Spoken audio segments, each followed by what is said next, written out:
So as I weave through all the transitions of where I am now, let me just pause for a moment and ask God to guide us with the time remains,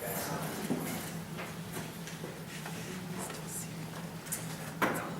So Lord, we, with grateful hearts,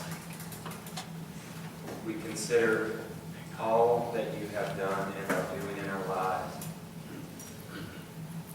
As we open your word, we ask that you would speak to us. Really in the places that we most need to be met today. And that's going to be different for each of us, but we're just trusting in your ability to do that. I pray that the words of my mouth and the meditations of my heart will be pleasing. God, direct us with what remains, we pray in Jesus' name. So I want to take a really exotic trip with you guys. Okay? I want you to imagine for a moment that money were no issue. And time were no issue. And you had the opportunity, someone said to you, you can go wherever in the world you want to go. Dream with me for a moment about where that would be. And then let's come up with a place that we can all get excited about. So let's hear about where it is you might want to go. Well, we got to pick a destination. Austria. Tahiti. Norway. Valley. Ireland. Italy. Outer space. I would imagine inside of us that all of us, if given the opportunity to dream a little bit, sometimes our dreams get crushed. And we think it's never going to happen, whatever it is that we're dreaming of. But sometimes our dreams actually come true. And so for a moment, I want us to just imagine going on this trip. I'm going to just pick one of what I heard, okay? It's my bias, but I'll pick it anyway. Let's go to Valley. That sounds like a good spot to me. Now, as we're getting ready for this trip, we have one or two options, and I want you to carefully consider which option you would like, okay? Now, the first option is we're going to get on a plane, and we're going to take a direct flight, and we're going to be there in about 24 hours, okay? Or less. Okay? So that's option number one. The next option is that we're going to get on a plane, but we're going to have 3 different layovers. And it's going to be in a variety of different cities. We can pick whatever those cities might be, but we're not going to get there immediately. In fact, it's going to take us 3 days. We're going to be laid over in one place for 12 hours, maybe Seattle. We're going to be in Honolulu for 24. We might like that layover. But it's not going to be the most direct flight. It's going to take us about 3 times as long to get there. Now, if I were giving you the option, our destination is Valley, and I gave you option number 1, direct flight, option number 2, 3 layovers, and it's going to take you 3 times the amount, which one would you choose? By a show of hands, how many of you would choose option 1, direct flight? Okay? All right. Who would choose option number 2? You'd like the layovers. Okay, that's interesting. All right. Next scenario. We're going to get in shape. We're going to be lean, mean, fighting machines. We're going to lose some weight, and we're going to be in the best shape of our lives. We can imagine what that might look like, okay? Option number 1, how we're going to get there. There's this teal pill. Purple's been taken. So there's this teal pill that we're going to take. We don't have to do anything with our diet, and we don't ever have to work out. And in 30 days, we're going to be at the peak of fitness. That's option 1. You don't even need to hear option number 2, do you? Option number 2 is you're going to have to hurt your diet. You're going to have to cut back on some carbs. and you're going to have to not eat after about 6 o'clock at night or 7 o'clock at night, and you're going to have to cut out desserts, and you're going to actually have to work out at least 4 times a week. Now, by show of hands, option number 1, the teal pill. Option number 2. If we get a personal trainer. All right, option number 2. I'll trust you, but I'm skeptical about that. All right, so scenario number 3. We're going to get to what this means in just a moment. Option number 3. Our goal at Grace is to see people become fully devoted followers of Christ, to become like Him in action and in word. Like literally when people look at you, that they would think Jesus. Like that's our goal. Now that seems like a rather fantastic goal, even more so than going to Valley and getting in shape in 30 days. But that's really where we want to go. That's really the journey that I would love for us to take. We want to become fully devoted followers of Christ. Now, option number 1. If I give you a template, we're going to be legalists for just a moment. Not long, but for just a moment. And I say to you, if you do this and this and this and this, and I give you a prescription, whatever that might be, and I say to you that at the end of 30 days, you will have transformed into the exact image and likeness of Christ. That's option number 1. But if I were to say to you option number 2, that no one can really tell how long your journey is going to take. It's going to be long and sometimes quite painful. There'll be exhilarating moments along the way, and there'll be some fun in there. But you're never going to know when you're exactly going to get there. There will be ups and downs. You will be moving forward, and then suddenly you're moving backwards. You will be headed someplace, and then somewhere along the way you wake up and you realize you're like 60 miles off of where you thought you were going to be. If I were to give you the option of a straight, direct path towards Christ's likeness, option number 1, how many of you would take that? Okay. How many of you would take option number 2? Okay.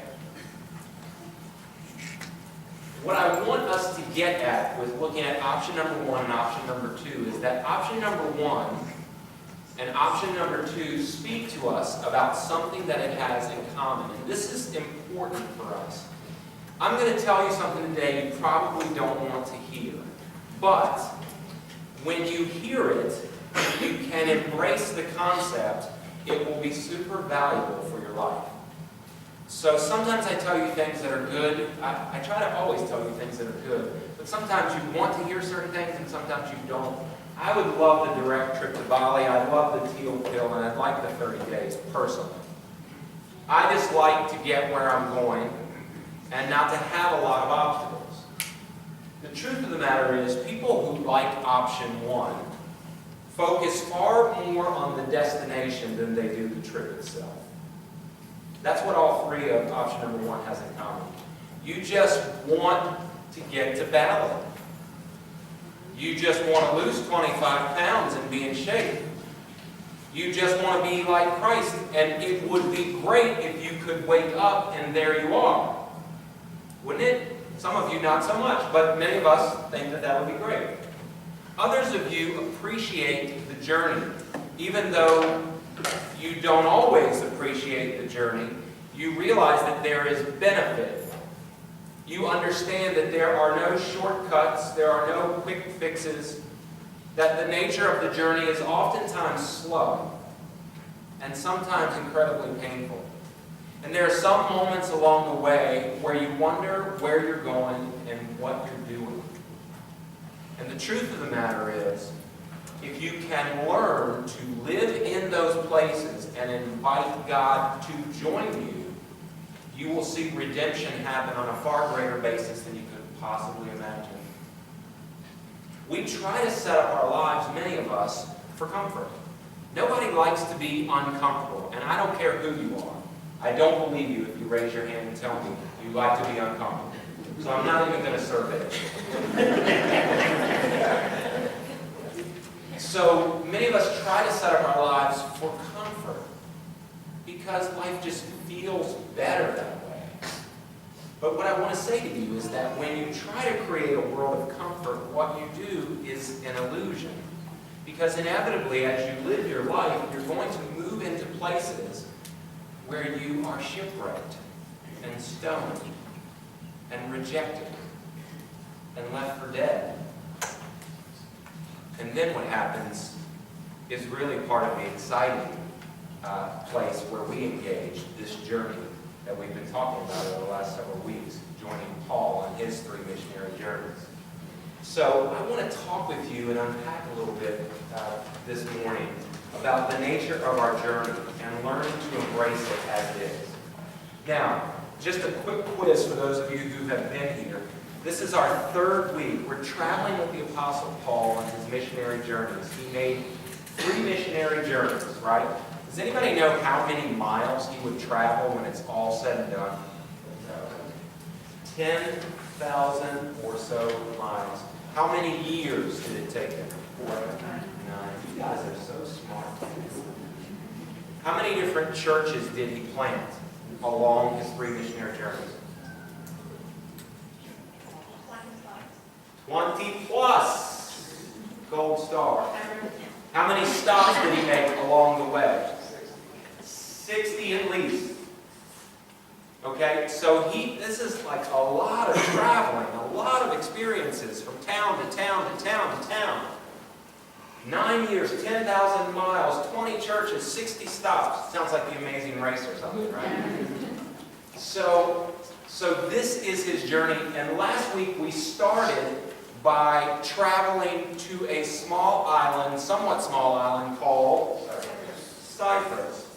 Cyprus is in the Mediterranean, just south of Turkey. And he sailed how many miles on this first leg of his journey? Do you remember? It's about 100 miles. And from one side of the island to the other is about how many miles? 155. So why do I say that? I just want you, as we're joining him on his journey, as he's logging, it's easy for me to say 10,000 miles, but as you join him on the journey, I want you to feel what it's like to, by boat, go 100 miles, and then by foot, walk 155. This is like just south of Hartford, Connecticut, on foot. How about that? So, and there's no paved roads. In fact, it's rather hilly, some of the terrain that he will walk. Not so much on Cyprus, but he has some other major journeys ahead. And last week the major theme was what? Does anybody remember? It would make me so happy if you remember what the major theme was last week. Voices. Competing voices.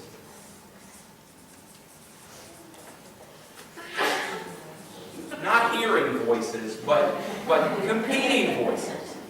You know how I said that sometimes when you're journeying, you can get sidetracked. That when you're pursuing a life with Christ and you're pursuing God's best, that oftentimes there are different voices that will play in your head. And some of those voices will be the voice of hurt that says, how could I possibly believe you're good if X, Y, and Z has happened to me? I mean, I live with such pain and such difficulty in the way in which my life is unfolded. How can I believe in the goodness of God if I'm so hurt and broken? Others are the voice of fear. You're so afraid to take any risk, and so you play it safe and live status quo. You're afraid of what might happen if you step out this way or take on that opportunity. They're the voices of fear that keep you from moving forward in your life. Or the voices of judgment that have you forever condemning yourself as lesser than who you are and who God made you to be. Lots of voices. And they compete for our attention. And so that's what we talked about last week. This week, we're headed to a place called Perga, at least to start. We're not going to stay there long. And Annie, if you could put the map up for me. What you're going to find here is that down in Cyprus, right there, you guys see that, or is this in your way? All right, trust me that there's an island of Cyprus. Now they're going to go up north to Perga, which is right there. They're not going to stay there long. They're eventually going to go up to a place called Pisidia Antioch. Pisidia Antioch, yes. And between the time that they get to Perga, which is about a trip of between 150 and 180 miles, you're going to Baltimore, right? They're going to travel 100 miles through this mountain range. Now, it's mountains. It's a very difficult journey that they're about to take. How far is it from Perga to Pisidia? Humor me for a minute, because I just want you to get some of this. How far is it from Perga to Pisidia Antioch?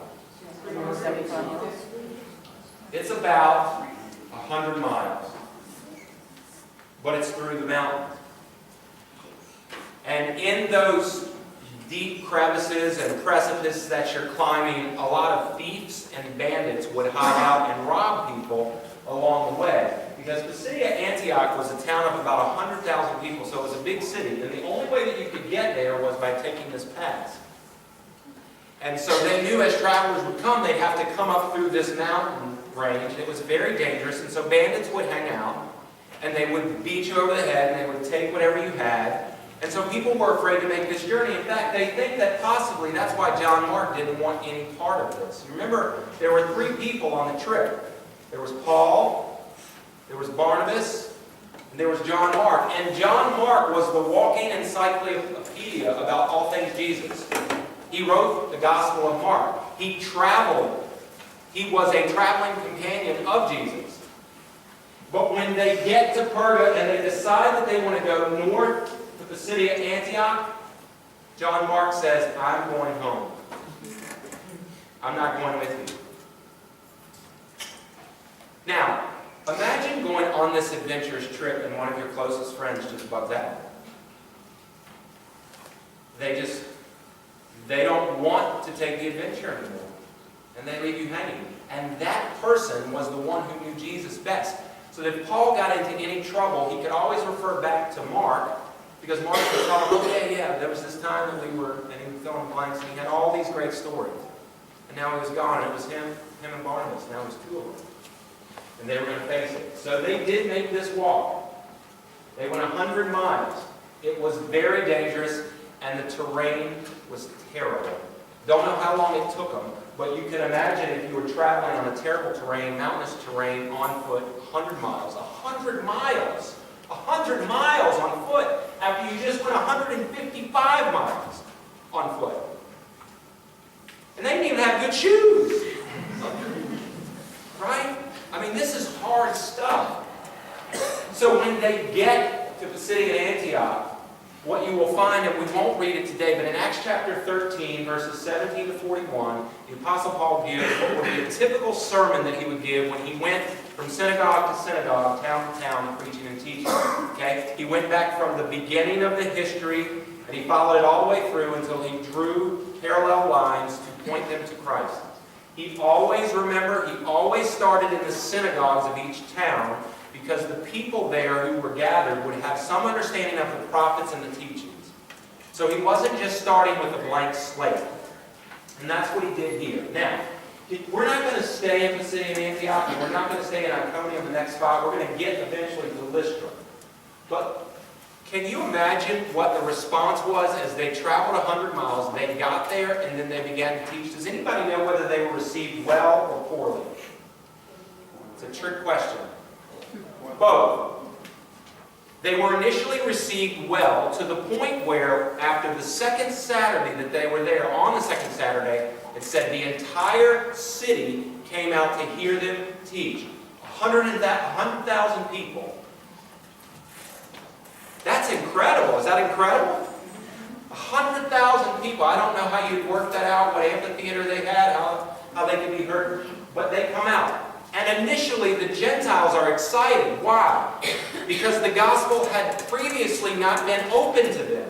It had not been available to them. And now they're finding out that actually God is for them.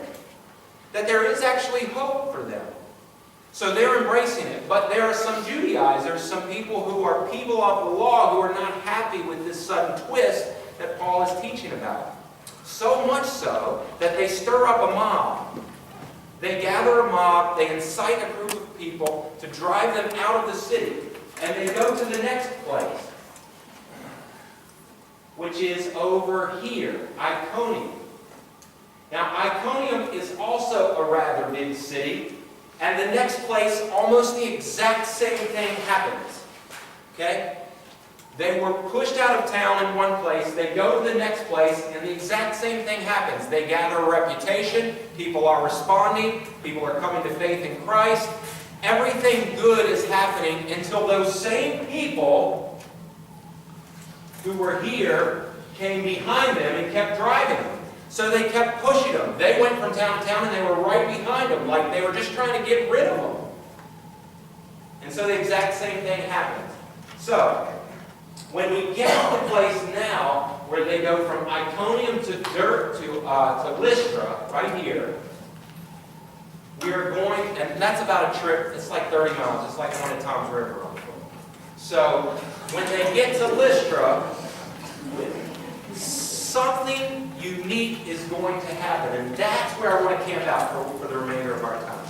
The story that we find on this first missionary journey, beginning in verse 8 of chapter 14. They arrive now in Lystra. Verse 8. While they were at Lystra, Paul and Barnabas came upon a man with crippled feet. He had been that way from birth, so he had never walked. Never. He was sitting and listening as Paul preached, looking straight at him. Paul realized that he had the faith to be healed. So Paul called to him in a loud voice and said, "Stand up!" And the man jumped to his feet and started walking. This is a man who had never in his life ever walked. Can you imagine the scene?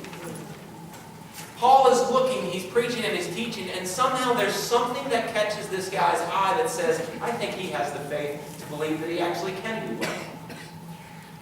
I wonder if he were looking at us today and he caught your eye, if he would see that in you. I wonder if they have the faith to believe that they actually can do well. I wonder what he would see if he were looking. But he saw this man, a man who was very unlikely would ever walk. He never had. And yet all he does is say, he doesn't go through this long, elaborate prayer. He doesn't go through these gyrations. All he says is, stand up. He doesn't make it more spiritual and point more attention to himself. It's simply about the power of God flowing and operating through his life to this man. And the man jumps to his feet. And he starts walking. When the crowd saw what Paul had done, they shouted in their local dialect, "These men are gods in human form." They decided that Barnabas was the Greek god Zeus, and that Paul was Hermes, since he was the chief speaker. Now the temple of Zeus was located just outside the town. So the priest of the temple and the crowd brought bowls and wreaths of flowers to the town gates, and they prepared to offer sacrifices to the apostles. Do you get what's happening here? These people are highly uneducated. There was no synagogue when they went to town here. It's the first town that is mentioned that doesn't have a synagogue. In fact, just outside of Lystra, there is this temple to Zeus. So they're pagans in their worship experience. So when they come and do this supernatural work, all of a sudden they think Zeus and Hermes have come to visit them. And so they start to worship them. They start to go home and get their bowls, they bring flowers, and they come back and they are ready to make sacrifices on their behalf. It's sort of cool, but not. Right? I mean, it's an incredibly powerful display of what happens when God is at work in the lives of individuals and people are so unaware that they actually believe that that power resides in them. We continue the story. But when the apostles Barnabas and Paul heard what was happening, they tore their clothing in dismay, and they ran out among the people, shouting, "Friends, why are you doing this? We are merely human beings just like you. We've come to bring you the good news that you should turn from these worthless things and turn to the living God who made heaven and earth, the sea and everything in them. In the past he has permitted all nations to go their own ways, but he never left them without evidence of himself and his goodness. For instance, he sends you rain and good crops. He gives you food and joyful hearts. But even with these words, Paul and Barnabas could scarcely restrain the people from sacrificing to them. He did not have the scriptures to draw on. He had only the surrounding nature to point to. So he showed them the lush crops, perhaps the dew on the leaves of the trees from the rain. He talked about the food that they ate and the joy in their hearts, and he connected it to their Creator God. It's what he had. Later on his second trip, when he goes to Athens, he will point around and he will look to them and tell them about the unknown God that they've been worshiping. Paul, wherever he goes, tries to meet people wherever they are and however they can understand it. And so they're a bit freaked out that they're now worshiping them, and so they try to stop this, and they try to point people back to God. Inevitably, what do you think is going to happen in Lystra? The same people who were following them are going to follow them to Lystra. Only this time, it's going to reach a climax in terms of the confrontation that's about to happen. Listen to what happens.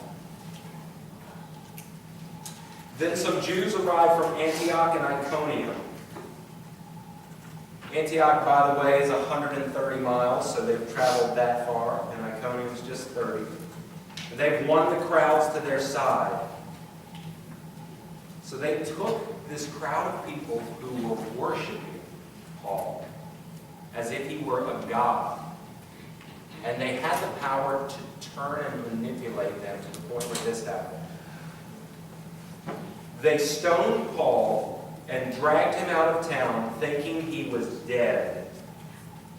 But as the believers gathered around him, he got up and went back into town.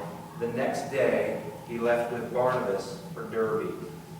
That's like going to Queens on foot. 60 miles. So I don't know about you, but if I've just been pounded in the head by several large stones, and my body has been bruised and beaten, and my lungs are collapsing, and the side of my head is caved in, I'm not going to feel like the next day walking to Queens. But that's where they are, how quickly things change. Have you ever been at a place in your life where you just thought, this is a really good place, I'd love to camp out here?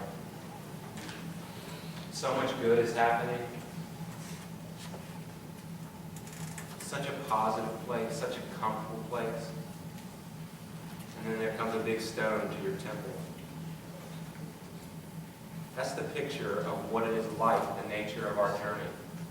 It has hills. It has places of detour. It has good times. It has terrible times. And here Paul is, basically left for dead. And all they give us is just this one verse about how he picks up the next day and goes to Derbe. We just want to know what happened to Paul as his friends kind of pick him up and take him to somebody's home. What happens, how that night is, and how he's feeling the next day as he makes his way. We don't get that information. But just imagine being stoned where they thought you were dead and then getting up the next day and walking 60 miles. He didn't quit. It'd have been easy to quit, don't you think? A lot of us would have been very tempted to quit. A lot of us are very tempted to quit, and much less than that. I don't think many of us take a stone to our temple very often. Not to minimize the issues and the troubles and the struggles in our lives, but this is real stuff. I just want you to feel it, because when you read the scripture, sometimes it just goes from boom to boom to boom, and you don't really get the significance of what's happening here. This is a tough trip. Now, I want you to follow for just a second. I'm going to bring this to a close. As he's gone from Antioch to Iconium to Lystra to Derbe. What do you think the next spot would be? The next logical spot. When you go there, And what was significant about Tarsus? It's his home. When you just go home after you've been stoned almost to death, when you like a nice bowl of like chunky soup from mom, let her put you in bed and just tell you everything's going to be okay. When you just keep going to Tarsus, I kept going to Tarsus because then when you're in Tarsus, you're very close to where you started, back in Antioch. Yeah. That's not where he goes, though, is it? What does he do? Paul and Barnabas reach Derbe, and they decide the next day, they travel to Queens, basically. They stay there briefly, and then they decide they're going to go back and visit all the places that they just finished being shooed out of town, threatened, beaten, stoned. Are they nuts? I mean, are they gluttons for punishment or what? I mean, is that crazy to you? Why in the world would they ever go back through all the same places when they were almost home? They were almost home. And they would have been, I would have given them medals. I would have celebrated them. I'd have thrown a parade. I would have championed how great they were for having gone through all they did. But that isn't what they wanted. They were not choosing option A, option 1. They weren't taking the teal pill. They weren't taking a direct flight. They were taking a very indirect route. Why were they taking an indirect route? Because when they went from town to town, they were basically chased out of those towns, right? People came behind them and chased them out. And they tried to change the minds of those who they had opened the minds of in the first place. They tried to get them to go back to the law, to be slaves to the law, which was death. And Paul knew this. He knew that they were babies in their faith. And he knew that unless they went back and kind of did some cleanup work from what those guys tried to do behind them, that they were going to lose, much like a seed being sown on blacktop, on very shallow ground. They were going to lose their faith, and he couldn't let that happen. He had to go back because he cared for the people and the nature of their journey, because he knew that it was going to be long and hard and slow, but worthwhile. And he in his heart could not stand the thought that these guys who had chased him out of every town were going to triumph and win.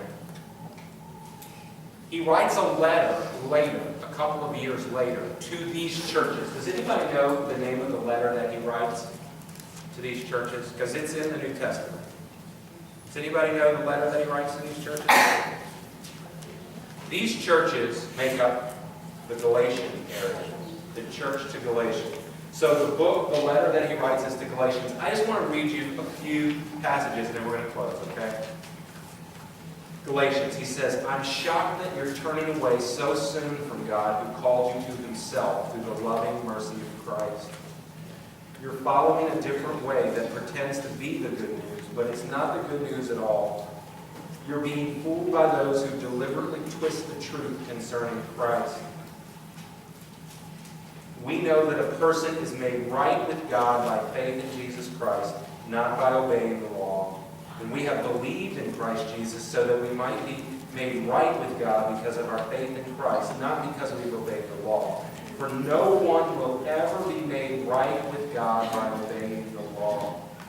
Oh, my dear children, I feel as if I'm going through labor pains for you again, and they will continue until Christ is fully developed in your lives.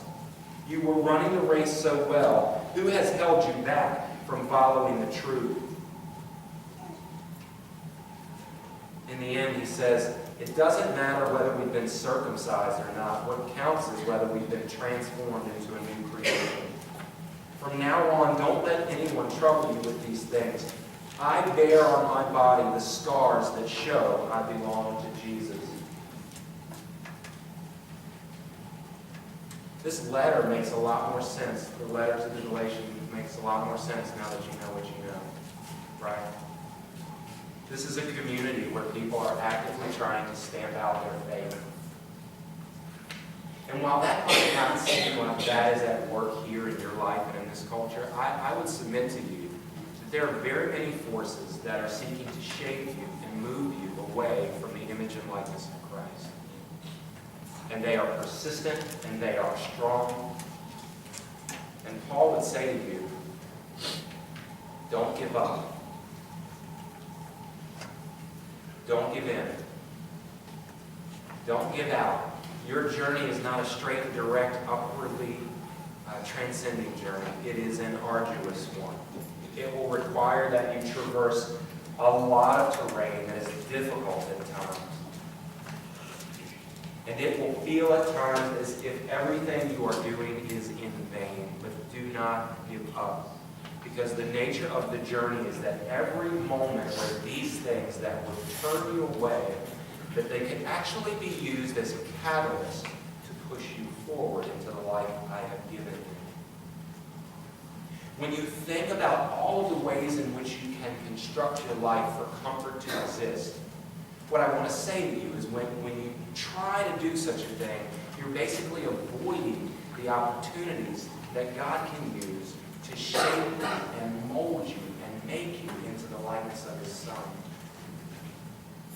Jesus' way was not a direct way. Jesus' way was not an easy way. But Jesus' way was an everlasting way. It was a good way. It was a true way. It was a right way. And He invites you to follow Him. Paul was committed to the Galatian church's long-term growth. And if he were standing here, I think he would say to you that he would be committed to that. Will you be committed to that? There are so many places along the way to get discouraged, to get depressed, to look at your life and say, I'm not making any progress at all. What is the point? And I would say to you, if you can embrace your frailties, your failures, the problems that come up in your life, and invite God into that place to join you, there is the possibility of the kind of redemption that you'll never know if you construct a life solely for the purpose of being comfortable. Many of us will choose or want to choose option 1. I see easy that option 2, while more difficult, is really the best option for you and me. It's the most lasting one. It's the nature of the journey. So if you're 5 years, 10 years, 15 years in, I know what it's like to look in the mirror and say to yourself, I can't believe I did that again after all this time. Don't give up. Don't give up. Don't give in. The journey is a hard one, but it's worth it. And that's why Paul goes back. Because he just doesn't want to see those people lose their faith. It's the most important thing they have. It's so important that he would risk being stoned to death again.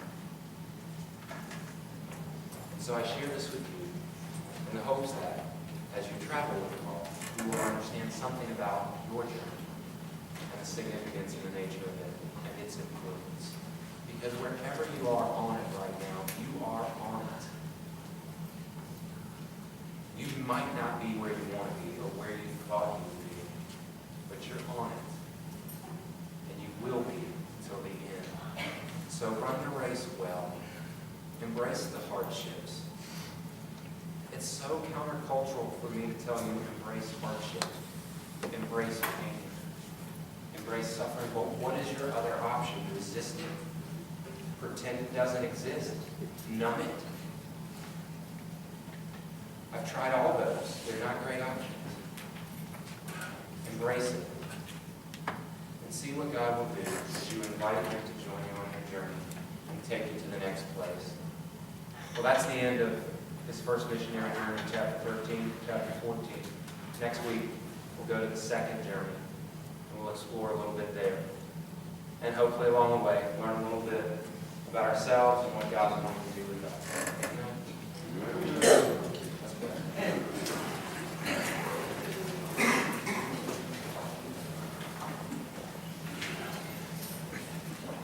So, Lord, we are wanting to learn We're wanting to comprehend and to experience and realize your best for our lives. And there are addictions that stand in our way. There are broken relationships. There are financial struggles. There is self-hatred and real doubt. There are judgments. There is fear. There is angerness and bitterness. And all of these things are prohibiting you from freeing us to be people of your way. And I ask now, in the places that we most need to be spoken to, that you would do that. And as we move from this place to the next, that you would lead us to life, that we would embrace it with all of what it comes with it, that we would embrace it. And in advance, God, I'll give you thanks, for I know you are at work, and I trust that as we open to you, that the best is yet to come.